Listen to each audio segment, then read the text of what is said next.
Welcome to Six of One and Bill of the Other, where today we are going to talk about the 1981 film Possession, directed by Zulawski. We are also going to speak of Bob. We are going to speak of Bob today. Bob. This overall Bob, is definitely you have a soiled film. yourself. Bob, you soiled yourself. Bill, we're going to talk about Possession, 1981. It's a bit of a cult film. Okay, I suggested that you watch it. Yes. Because it's an example of European cinema. Yes. Now, I have one question to ask you about this film. Here we go. Okay, Ready? I'm ready. What the hell was that all about? Yeah, it was one of those films that a buddy of mine also said I would have a lot to talk about with it, and he was not lying. There is a lot to talk about this movie. It is surreal. It is hilarious, intentionally or unintentionally in places. It is horrid. It is scary. It is riveting. It is nonsensical in places. It's a very interesting film. I wanted to open it up, and I mentioned Bob. The most disturbing thing I found in the whole film is they have a son. So it's a married couple, going through a divorce. And they have a son. And I want to say he's, 8 years old? But the disturbing thing is they just call him Bob. So I'm Bill, right? When I was a kid, they called me Billy. My parents still call me Billy. Usually you do that sort of thing, and it's just very disturbing to me to call an 8-year-old Bob. It's like Bob is eating his boogers again. It just feels really weird. I mean, you're right, because the natural thing for them to do is call him Bobby, isn't it? Right, Bobby? Little Bobby. Someone please take care of little Bobby. And it might be a French thing, because someone pointed out to me that in Inglourious Bastards at the beginning, one of the kids hiding under the house, they call him Bob. Bob. Which I didn't know, so maybe that's a thing. But that riveted me more than anything else in the film. But no, it's a surrealist film, and I looked at a Reddit thread after I watched it, but I didn't look at any reviews. I didn't look at any explanations, at the risk of maybe looking foolish if I've missed something obvious. It's a surrealist film, and no one acts like a human being in this movie.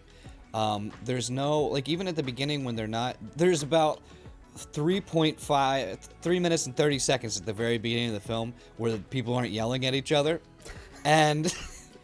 But they speak, and I wrote in my notes, it's like if you translated European into American, peek the reindeer slips, are you wherewithal? They say stuff like that, and people just react, and everyone, there is no calm. For instance, they're either screaming, and some of the fights are hilariously funny. And I think that they had to mean them to be funny. They get in a restaurant fight at one point, and they're just throwing chairs, screaming at each other. But then just to kind of hammer home the point of them not relaxing, there's also a scene where Bob is reading the wife Black Sheep, if you've ever heard the Black Sheep rhyme. And she's laughing, she's watching Richard Pryor play she's laughing hysterically loud at him just doing Black Sheep. So the whole film, you have to get real used to the fact that no one's going to behave like a human being. And I have a ton to say, but I'll throw it back to you. I don't know if you want to go beat by beat with this, or if you want to talk about what you got from it overall. It's crazy. We probably should talk about the plot, but first of all, it's just a crazy film. I didn't know what to expect, and I made the mistake of watching it the first time with the TV set to where it sort of interpolates and adds frames, and it gives it I don't know, I think all modern TVs do this. If you get a 60 frame per second or something. Yeah, 60 frame per second, and it makes everything look like an American kind of daytime sitcom, daytime soap. So I was watching Possession from 1981, looking like a daytime soap, and I've got to say, I laughed throughout. I thought it was hilarious. I thought it was a really, really quite... it felt like an unintentional comedy throughout. On the second view... I think it has to be intentional. On the second... I got two different interpretations of this film. The first time I was just laughing at it. And the second time I kind of got what's probably what we're supposed to be feeling. The first time. So, right. This film contains the best examples of overacting I've ever seen. And the first, Sam Neill is doing crazy overacting from the very first second, and he never lets up. Before we get to the overacting, let's just say, at the very beginning, he is on some kind of mission. He's supposed to be a spy, shady, I believe, a yeah, secret these agent. shady corporate types, and he finally comes home Yeah. to meet his wife.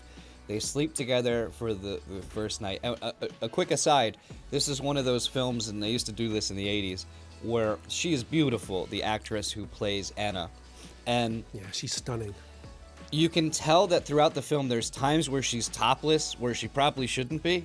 And they're just having a regular scene. You can tell the director's like, Anna, that was great, but what do you say we let the girls out for the next one?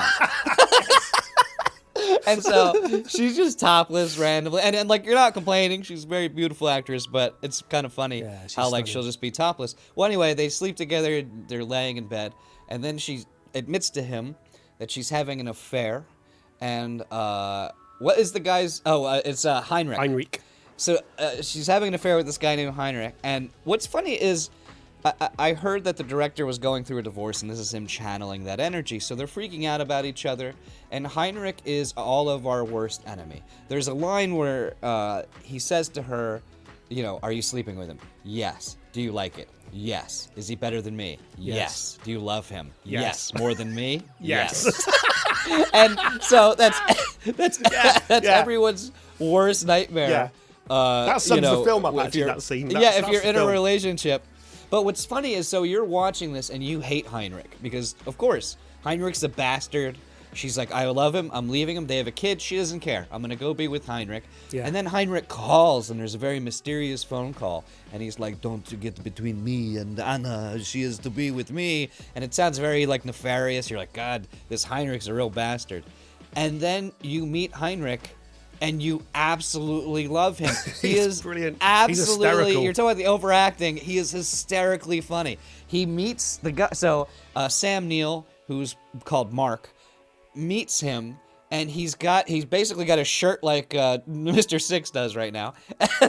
So he's showing I'm off. channeling Heinrich. He's showing off the girls, and he comes up and he immediately starts massaging Sam Neill's chest as he laughing talks at this about. point. He's like, I am a great lover. She was satisfied. What did I write? I wrote we reached Heinrich says to him, we reached a state of perfect harmony, me and your wife, like through lovemaking. And he's like rubbing his chest. And then Sam Neill gets upset and he tries to fight him. And This scene you're about to describe. Oh, I was laughing. Heinrich ballerina fights him and beats the shit out of him. Not even karate kick, just like and just It's like Zen. so. There used to be a funny line in there was a sitcom called Married with Children, and Al Bundy, one of his taglines is, "I'll kick your ass and I'll make your girl hold my jacket." And that the idea is like, it's really bad that your wife wants to sleep with this guy more than you, and he kicks your ass. It's not a happy day for you. It's not a good place to be in. But if he kicks your ass doing ballerina moves, and Sam Neill, his face is bloody. He looks like Evander Holyfield after he fought Mike Tyson, and but he's just going. It's the greatest fight scene I've ever seen. It's amazing. Oh man! And so I was you laughing. go from. What's weird about it is, and I think maybe this has to be intentional. There's no way this wasn't intentionally funny. And I mean, I think it is. And so it's weird because you had the visceral feeling that we all have in a horror film of your wife is cheating on someone that's better than you in every way possible, and she knows all about you. She knows everything about you and has decided no. And gone with someone else. Yeah. And that's a very harrowing thing. And I thought going into this that, I knew essentially that she was cheating on him. I thought it was with a demon, which turns out she sort of is. And I thought that would be a very interesting way to approach a primal fear through horror.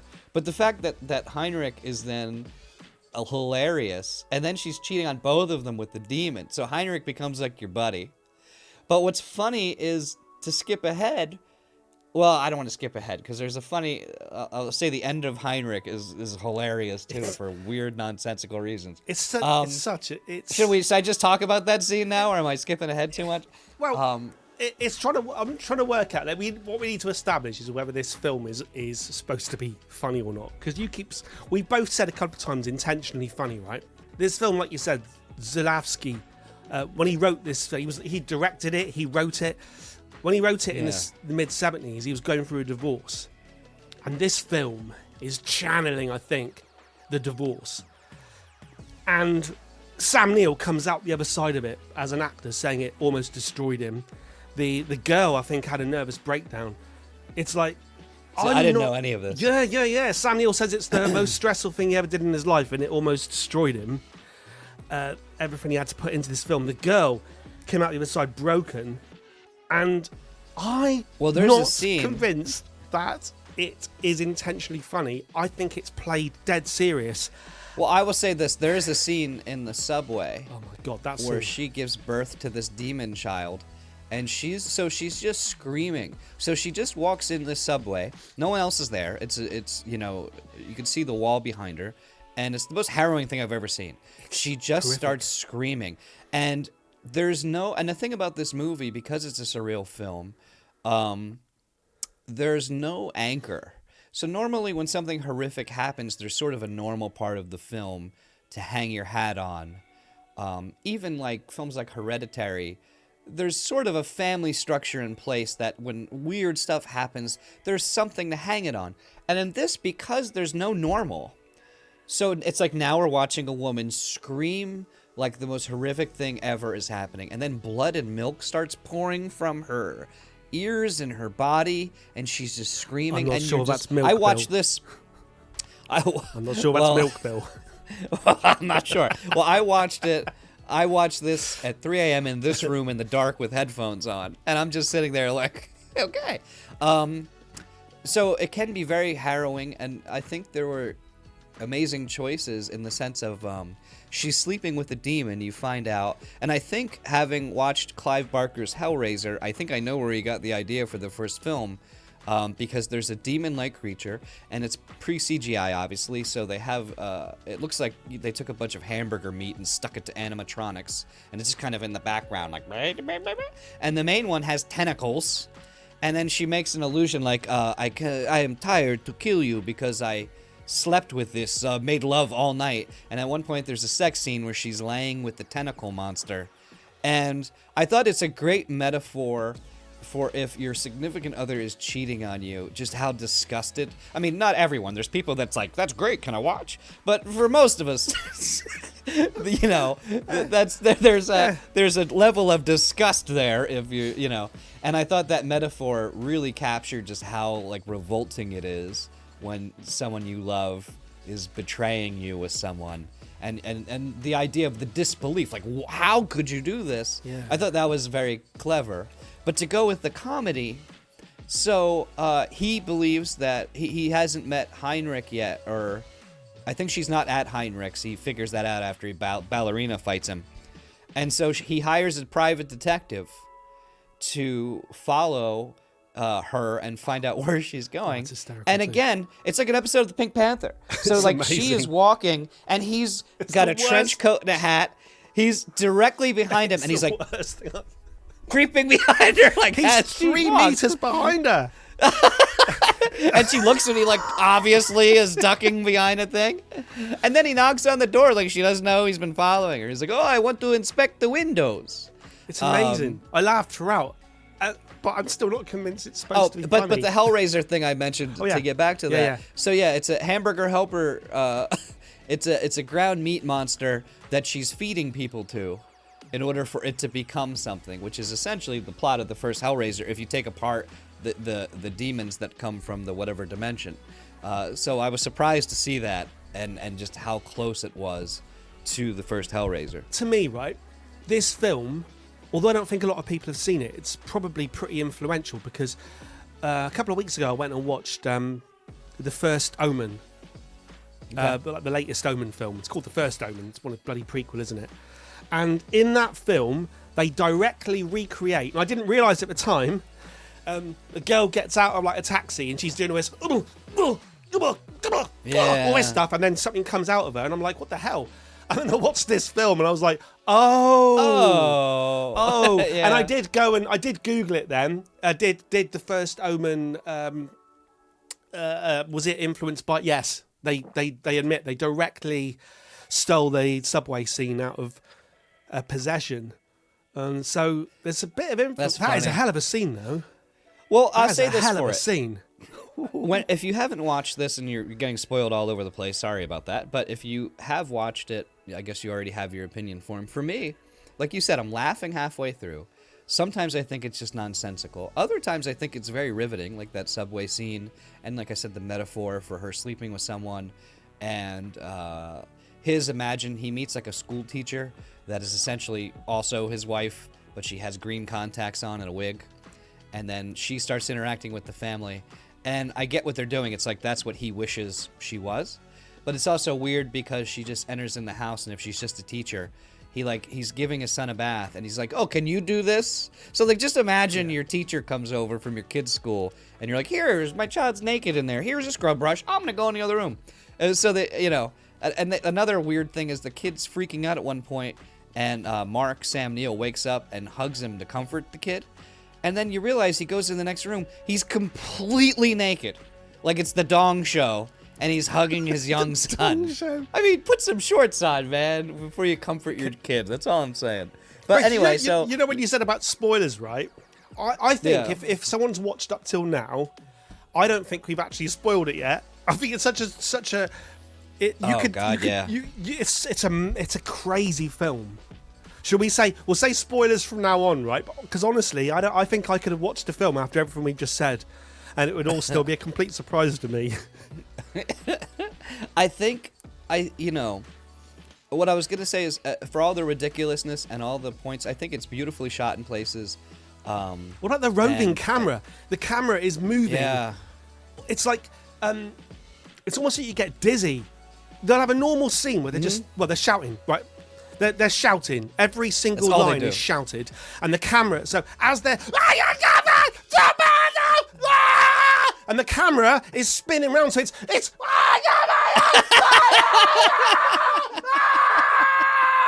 Right, that's what it's like. Yeah. That's the whole film. I was going to say... At one point... I was going to say, at one point, he beats her. Yes. So he smacks her and he beats her. She's bloody. Yeah. So she comes back after like 2 days, and he's like, are you don't want to come back because I scare you? And she's like, no, it's fine. And it's just so weird. Like, if I called my wife a bitch, she'd probably divorce me, let alone like all this stuff. But it's just so funny. It's not, so it's surreal, and it's odd and it's funny. But I'll say this, and when it's done, you think about it. Yeah. And I think that is a mark of an important film or an important piece of art where, you're left, it's when this film is finished, you've been through something. Yeah. You're like, I don't know what happened, but I will never be the same as I was before I watched this movie. Yes, you're right, because I laughed my way through it, and it got to the end, and I thought, oh my God, there's something about that film. I then watched it again, and I realised that I kind of misinterpreted it a little bit. It seems to be there's a kind of through line that makes a bit of sense. So it's about a couple that get divorced or talking about getting divorced.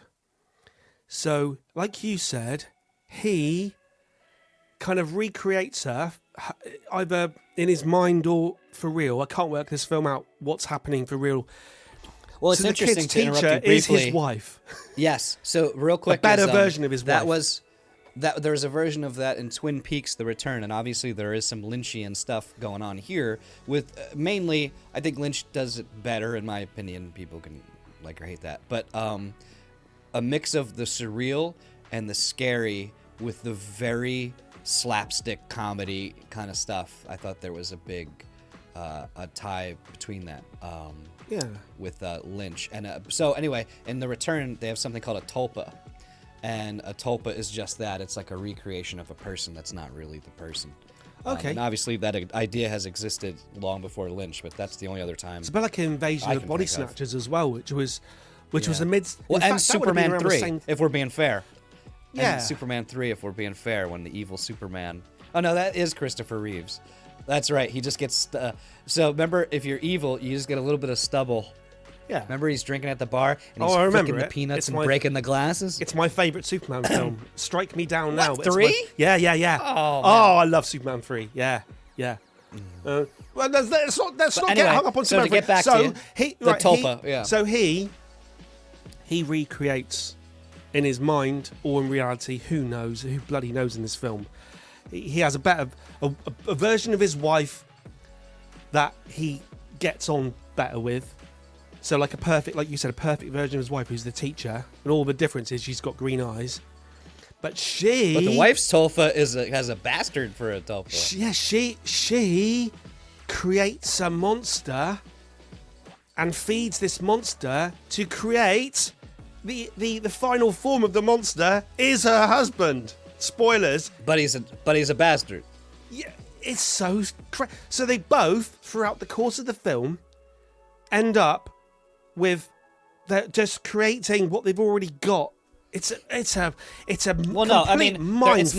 It's not what they already got. They're creating the version that they've been trying. They've been trying to punch and batter and scream their significant other into what those tulpas represent. Yes. And it's odd and fitting, and I think he was making probably a comment on his own divorce when her tulpa is a bastard version of him that immediately murders her and then sets up that other woman to die and then goes home to destroy the family. I think that was a little commentary from the writer-director. It's funny, Matt Damon or Louis C.K. has that joke about Matt Damon and Good Will Hunting. If you ever see Good Will Hunting, there's that scene where he goes, "You like apples?"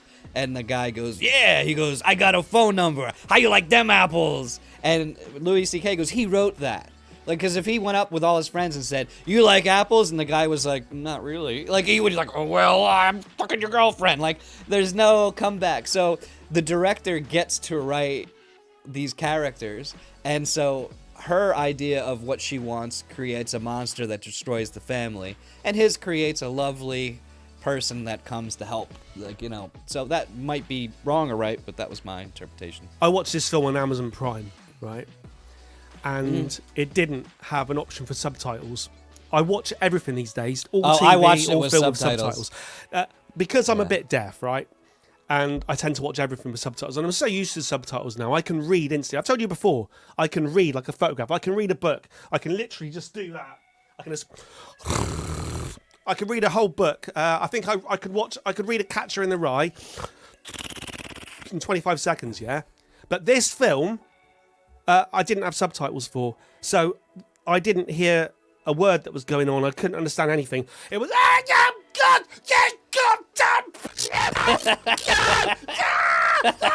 pick up razor, pick up an electric knife in the fucking arms.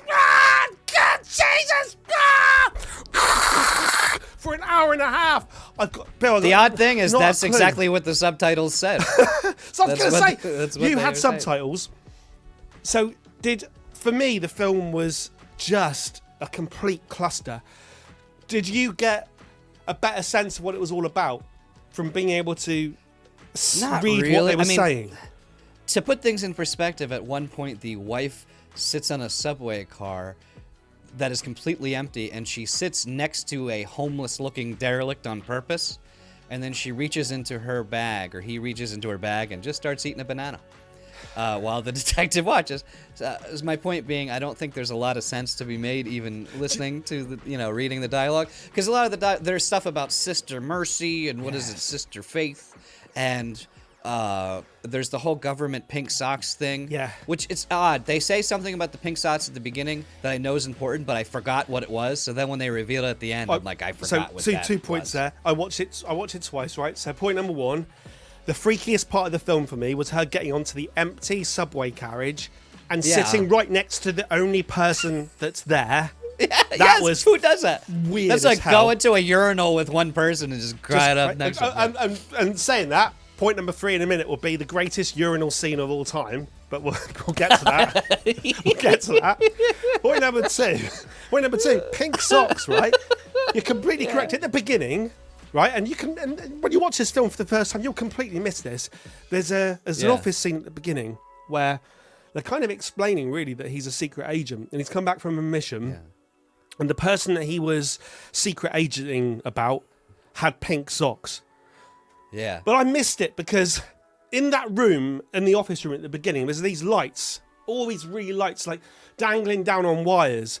And in the middle of the room is a wire without a light on it. And all I was thinking was, why hasn't that wire got a light on it? So I missed the entire secret agent bit.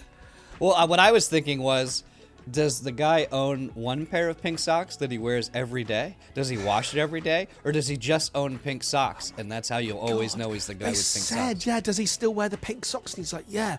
So that guy, you're right. You know, like people, when they get to a certain point in life, and I envy these people, the likes of me and you, maybe not you because you wear a black t-shirt every I wear day. black t-shirts every day. Right, you know where I'm going with this, right? I have to think about these. it. And you get other people who open their cupboard, their wardrobe, and they've got the same suit 7 times for each day. Yeah, that's precisely how I think about Right? it, yeah. So, pink sock man must open his sock drawer. So, he must okay, does he only wear pink socks when he's doing a secret agent day? Or does he wear pink socks every day? Well, I think something when you write a story, it makes a lot of sense. Look for the guy with the pink socks. You just don't, it's like you don't think about, does he wear them every day? It's like the evil villain. You don't think about like what he does when he's not being an evil villain. Like, is he watching TV? It's true. Is he in his lair? And also, people like, I had a conversation only yesterday actually about a pink beanbag, because I was thinking about having a beanbag instead of a chair and sink into it. And I was saying I could have that red one, and then the person with me said it's pink, and I said no, that's red, and they said it's pink, and that's red. Can you imagine the bloke, and he comes out, and you're like, oh no, they're red. No, damn, are they no, pink? He's wearing red socks. Damn. Right, what were we going to say? Urinals. No. So yeah, so that was what, so then the big reveal is one of the guys he was working for was the guy he was following around and spying on. What does that make? Sense. Like, and I guess we just needed them to shoot them at the end, or shoot at them. Like, what was the point of them in the whole story?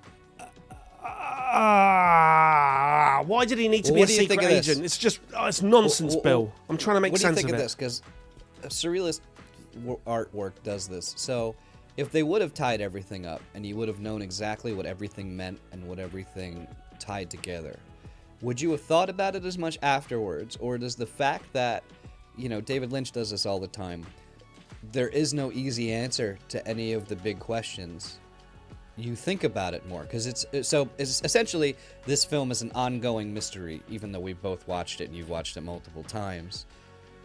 So is that better, or is that, because you can sort of do that cheaply too, because I will say that I think the themes of betrayal, of what's the worst thing your partner could do once you let someone inside, if they decided to just wreck you, what would that look like? I think that gets across in this film, and I think that's a powerful thing to look at. Just the idea of betrayal, and the idea of someone that you thought you knew really well being such a total stranger, and to such a degree. Yeah. Like, she's literally procreating with evil incarnate. She's fucking a squid. Disgusting, guttural evil, and he's just standing there watching her do it. And the interesting thing, though, is by the end of the film, he's come to terms with it. He's sitting there watching her doing it. He's like, yeah, when you're finished, I just have a few things I'd like to go over with you. And he chooses to be with her at the end, even though they're destroyed by it. So is that a metaphor for coming to terms with the worst possible scenario in his eyes? In that case, I think it's a pretty powerful thing to put on there. There's a lot that goes into it, and I always admire the courage of these films. Like, I always feel like watching a David Lynch film, like, you're going out and you're hiring actors and going, okay, I want you to talk backwards in a red room. You know, you're going to be talking to a vacuum cleaner, and then there's going to be a mini person in the drawer, and you're going to scream. And these are professional actors, and just the balls to do that. And everyone takes you seriously. And then it goes on to be acclaimed is something I admire. It's a courageous act. Like, 'cause it's like if you make a normal film, it's hard enough. But imagine making this and then hiring people. That poor actress who played Anna. Her name is Isabella Adjani. Not your dad's gonna make fun of my Isabella pronunciation. Adjani. But Yeah, Isabella Adjani. But she was that amazing. poor lady almost had a nervous breakdown and was naked for like 3/4 of this guy's crazy idea. Yeah. So the courage, obviously her courage is greater, but like to put that on is something I do admire with a lot of surrealist art. Like just the idea of the confidence of like your vision. I'm gonna do this, and you're bringing other people in. It's one thing to write it down yourself. It's another thing to bring a group of people and spend like hundreds of thousands of dollars to do it. If I was going to be like, yeah, going along that. So he has his vision, he writes it, he directs it. I'll give Sam Neill and Isabel Adjani some credit here. They really commit. Like, they commit. Like, now, I think it's like I just watched it. I just watched it again an hour ago just to have it fresh in my mind, and I still can't get over. She's great, but Sam Neill it's a very strange performance. It's crazy. If anyone wants to see what I would consider, I can't get. I was going to say it's overacting. I can't. It's weird. This man, it's years later, would be in Jurassic Park and hunting down the Peaky Blinders. And, does he overact in with a Peaky bad Blinders? Irish accent. He does an accent that I kind of, and it might be correct, and I think it's an Irish accent, and I can't. I'll be honest, I can't stand him in Peaky Blinders. I have a and maybe particular that's set the of point. skills. No, Yes. I will find but you, like, and I will kill you. yes, and like I don't know if because he's not a character you're supposed to root for in the Peaky Blinders. Right. So the point of him might be that you hate him. But then he was in obviously Jurassic Park. Was he in the original Alien, Sam Neill? I don't know. Why do I think let he me was? click Sam No, Neill. he was in what was that space? There was a space horror movie. Oh yeah. where, Event Horizon. He was Wasn't he in that? Event Horizon. Yeah. Yeah, he was. Oh, was he? He was the bad and guy. he was overacting that, wasn't he? I think is he a bit of an overactor? Possibly. Maybe Possession in 1981 broke him. He said it broke him, and he threw himself into it wholeheartedly. And from that point onwards, no matter what film he was in, Event Horizon, whatever, all he was thinking about was the fact that he named his son Bob, and he couldn't. It should have been Bobby. Damn. Where is Bob? Bob. Where is Bob? Has Where's Bob? Bob? Bob is picking his nose Bob. and eating it. Bob picked his nose again. So we got to talk about the death of Heinrich. We got to talk. Yeah, so we got two scenes. So I want to talk about the very end, because that's weird as hell. Yeah. And So- we've got to so go. we'll go- Let's go with Heinrich. Yeah, This is so fantastic. Heinrich wanders in first of all to the love den, and he's like, I make you perfectly harmonize with my penis, and he's like coming on to her in a He's like hilarious Sting. way. All that sort of tantric sex and zen. I imagine this is how Sting talks to Trudy or whatever his wife's called. But anyway, Will you grab my dick Yeah. among the Fields fields of holly? Holly. You'll forget your husband in the dumped-in sky as I pee in streams of gold. So yeah, As I right. Oh, Trudy. I'll be you every step you take, every move you make. I'll be your wife. So he does this thing. She betrays him, doesn't kill him because I thought she was gonna feed him to the tentacle monster, no. but instead she just stabs him a bunch of times. She stabs She sort him. of Or stabs shoots him I like think she's in the yeah, in the armpit. In the armpit. Does that mean Yeah. something? Because like if you stab Yes, a girl in he the had a armpit, stinky. yeah. He had a stinky armpit. That's what I Yeah. think it was. I She- think he had body odor. She's had enough. And she was- Do you know what, Bill? Though he You'll genuinely, clean it now. He genuinely didn't look like a man who smells. He looked fragrant. I thought he looked absolutely fragrant. He smelled like sort of talcum powder. Yeah, he did. To be Yeah. fair, so then he was beautiful. For some reason, Heinz he does Bennett. that, and he Bennett. calls Sam Neill, and he tells him what happened, and Sam Neill tells him to wait and goes to the bar, and he doesn't want to talk to him in front of him, so he's just standing there bleeding out of his armpit in the middle of the bar. No one seems to mind. And they go in the dirtiest bathroom stall. If you ever watch Train Spotting, he goes into the bathroom, he ends up having to dive in the toilet, and so he goes in the toilet, and then after he goes, it says, like, the dirtiest toilet in all of Scotland or something on the thing. That was this toilet. They revisited this toilet. It's the dirtiest thing you ever saw. So Heinrich's being Heinrich, and he's like in front of the mirror, just and it's overacting of the heart. He gives Sam Neill a run for his money in this scene. I'm telling you. Oh man! And then Sam Neill. So the idea is Sam Neill wants to kill him. Now the funny thing about this is Sam Neill ends up getting a feather and a shoe. I forget where he finds the shoe. I think it's just hanging somewhere. He gets a shoe and he gets a feather. And he uses this weird concoction to lure Heinrich into the bathroom stall. And what's hilarious about this is he very easily could have just said, "Heinrich, come here." And he went, "Oh, what's in there?"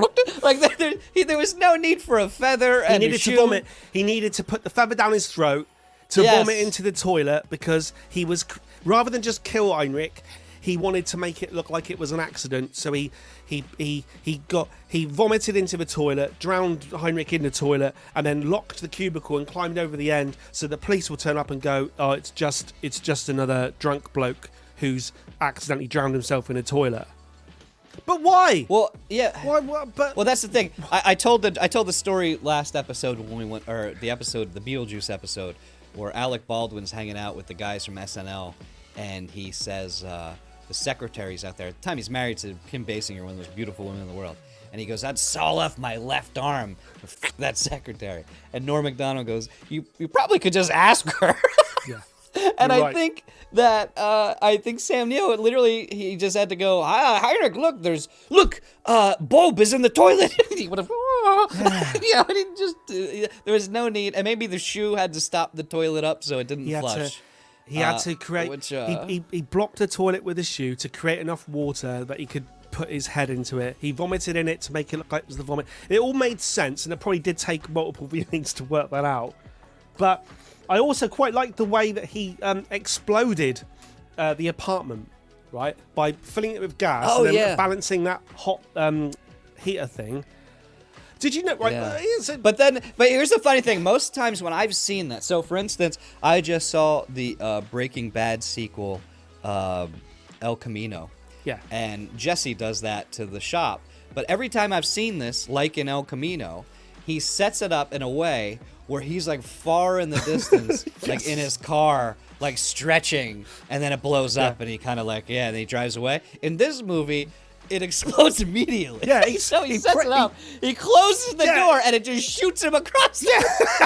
It's like he got 2 meters. He got as far away from the explosion as that detective did from trailing the wife. It's like, you set the explosive. You didn't. You could have set it longer. You didn't have to do it. That was very funny.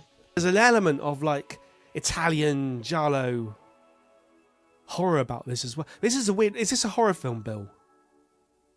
It's not, is it? Oh man, it's not a horror film. But it's horrific. Yeah, I mean, yes, because I think as much as you're laughing, some I was laughing.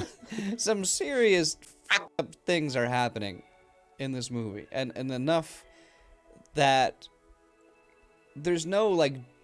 I'm trying to think. I think the only jump scare is when maybe you first see Hamburger Meat Man and Tentacle Creature, but even then, it's just kind of like, here they are, and it's like, hi, I'm in the corner of the room. Don't focus too closely on me. Yeah. Do you know? Do you know the person that made the monster?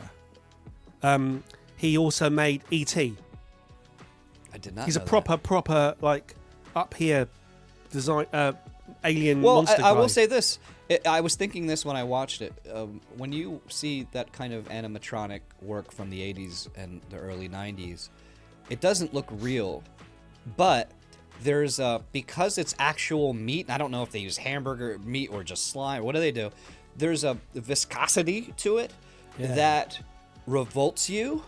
That if they would have done that in CGI and it would have looked better and more imposing, it would not have affected me as much. There's something about the just sliminess and the fleshiness of those old effects that, you know, I remember watching like the first RoboCop when they're like blowing his arms off and stuff, and as a kid, and really disturbing me.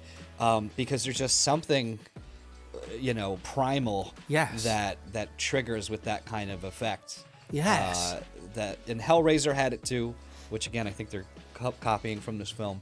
But yeah, so I thought it was the work they did for whatever budget they probably had was pretty amazing, and I have to think that all of this was chosen on purpose.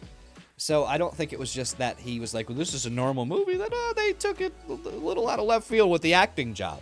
I mean, this is precisely what he wanted. And I think if they would have made this a straight horror movie, if this would have been, obviously The Exorcist is fantastic, but if it would have been more along the line, we probably wouldn't be reviewing this. No. And if we did, it would be probably pretty forgettable. Even if it was an enjoyable movie, you'd go, that was enjoyable, and then you'd forget about it. Where I think the way he did this, and because it's so crazy, the hardest thing is getting someone to sit through the whole thing, because it's so out there. But if you do, It's you're not going unforgettable. to soon forget it. I Yeah. would say this is an unforgettable film, and it might be one of the most unforgettable films you ever watch. But is it good? Well, After I mean, watching her it a few subway times, I scene, still can't work out whether it's good or not. her whether it's subway terrible. scene, is the most viscerally raw thing I think I've ever seen on film. Yeah. And Yeah. and whether that's a mental illness, I don't know what it is, but it's something that not everyone can do. And it's interesting. I think surrealist films also always suffer from that question, where I think David Lynch, I think about sometimes, because I love David Lynch, and there's moments in his sound design and his framing, and just I like him better, but I think he's more talented. But sometimes you'll watch, like, he did a Netflix movie where it's a monkey just sitting on a train with a bad voice, like, talking to him, and you go, is this good? Or did they just let him make this because it's David Lynch? Is this good? It's But fair enough. I think it's... Is this good? I think it's the price you pay for surrealist art is it's somewhat nonsensical in the nature of what it is. So because of that, you're going to be more sort of wide open to criticism, because it's very easy to, like, take it the wrong way. Where if it's a very structured, you can judge it. If I say, hey, I'm gonna, I don't know, make a song, do you like it from 1 to, I don't know, it's easier to judge that sort of thing. Where if you don't know what's going on, how are you gonna quantify something you've never seen anything like it? Yeah. So, and if you're comparing it to Citizen Kane, where, a very well-constructed, plot-driven film, I think this is something just completely different. It's like if I painted you in a realist way that looks like a photograph versus a very surrealist cubist represent. You can look at the cubist guy and go, that guy sucks. But a lot of times, if you look at, like, Vincent van Gogh or other artists who do very surreal art, they can also do the really realist thing and choose not to. Yeah. So they have Picasso's the ability a great, to do that. Picasso's a great example. Picasso, of that. so I'm thinking. I went to Yeah. I went to Barcelona recently, and I went to the Picasso Museum. And it's funny looking at the early Picassos. It was totally conventional. Great. He was a real great painter who could paint just like everybody else. And then he just He chooses. He just So, first of all, I don't want to brag, but I'm going to the Phillies game next week. I know you went to Spain, but I'm just want to let you know I'm going to Citizens Bank Park in a week. Anyway, Is it called Citizen Spank? no, Citizens Bank. Oh, Park. Citizen It's a bank. Spank Park. I Yeah. love that. That would be a very odd name for a stadium. That's what I The thought. Phillies have been spanking other people lately. Anyway, yeah, so exactly. So I think then just to I like be the idea what of a surreal art a cubist film is. almost. Well, yeah, so it's like surreal film. to take that chance, you can't compare that to just a regular going for realism film. And so does that mean you can also make a very shitty surreal film? And it's probably harder to tell than it is with... We're so used to the regular structure of a 3-act Yes. play or a 3-act movie that it's very easy for us to quantify if it's good or not, because we know the rules.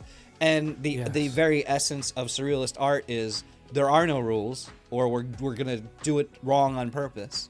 So I think it becomes. So I think then what you're left with is what your reaction to it is. What is your emotional reaction to it? Because I think it's supposed to hit you emotionally, not intellectually. Yeah, as I much. agree. And emotionally, it affected me. I think it's a movie representation he's put onto the screen in his only English language film. So there's nothing else to really compare this to. It's his only time he did the English language. He's put on screen, I think, I was going to say representation of his divorce, but it's more than that. He's put on screen how he felt, and it's just Yes. Yes. I think this film, it's almost like watching it you feel like you've got mental health issues. It's like if there's anything to his credit, he has done something that not a lot of directors have done. I think he's all credit to him. I haven't got a clue whether this is good or not, but he did something, didn't he? Bill, the end of the film. Yeah. Let's just talk about the end of the film, finally. Because might as well, spoilers and everything. It's very strange. So the doppelganger, weird invasion of the body snatchers version of Sam Neill comes to the house to meet the perfect version of the wife, Helen, the teacher. And the kid is shouting, "Don't open the door, don't open the door, don't open the door." And he runs to the bath, and as far as I'm concerned, he appears to drown himself. Well, here's my interpretation of, and this is with getting bombs very and explosions out there. going off. Yeah, I think he's going back to the womb. And I think, here was my interpretation. I don't know if this is correct or not. I took it, so we talked about the tulpas for the two. Are the representations of what they're trying to force their spouse into being. And so I think the ending scene represents the idea of these couples forcing each other to be something that they're not, that the end result is the destruction of the family, and the destruction of the family means the destruction of the world. Ooh. So the two versions that they're beating each other to become, that struggle, the result of that, the child is saying, don't open the door. In other words, the child doesn't want that version. Even though I guess he is comfortable, so I guess my interpretation screws up because he's living with the good version.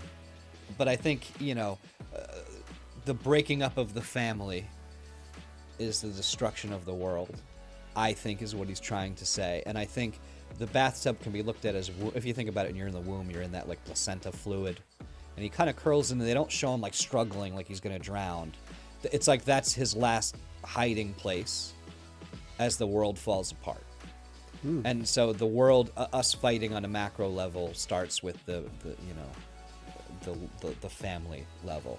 Yeah, that's how and I don't know if that's anywhere near what he was going, because then I don't know how that ties in with the pink socks and the spies. I don't know. I like your interpretation of it. It kind of makes a lot of sense. I have the feeling that maybe, because I haven't really read about this film either particularly. Well, I know it's as a result of his divorce and that, but I have a feeling that perhaps with the explosions and the noises of war and everything at the end, perhaps there's supposed to be, it's allegorical or something. It's supposed to be something more to it. He's chosen to feature the Berlin Wall.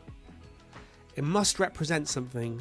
And I think, do you know what? This is a film that isolation, maybe it's just as simple as that. Isolation as well.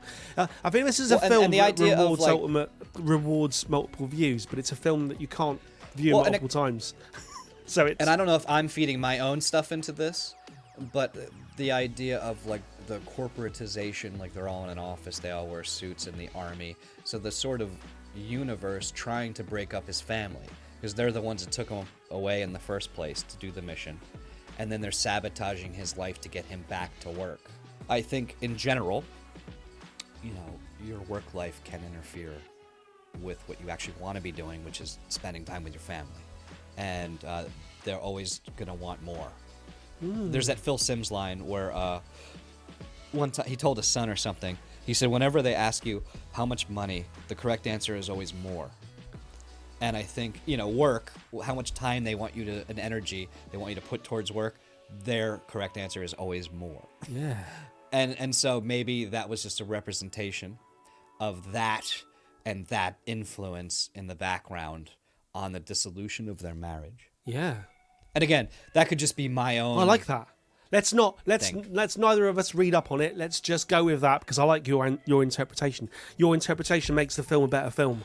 I think to answer my question, get yelled at by the comments. Well, it'd be interesting if I don't think this will be I don't think there'll be a huge swathe of people commenting, but it'd be interesting if anyone watched this film. It is a cult film. I would love to hear if you are a fan of this film and you found our video. What do you think about it? And like hopefully, what you think of our review is neither here nor there. But what do you think of the film itself? What do you think this represented? Do you think there's something we missed? Do you think there's an interpretation that's widely do you think there's an interpretation that's widely known that we're just going over our heads?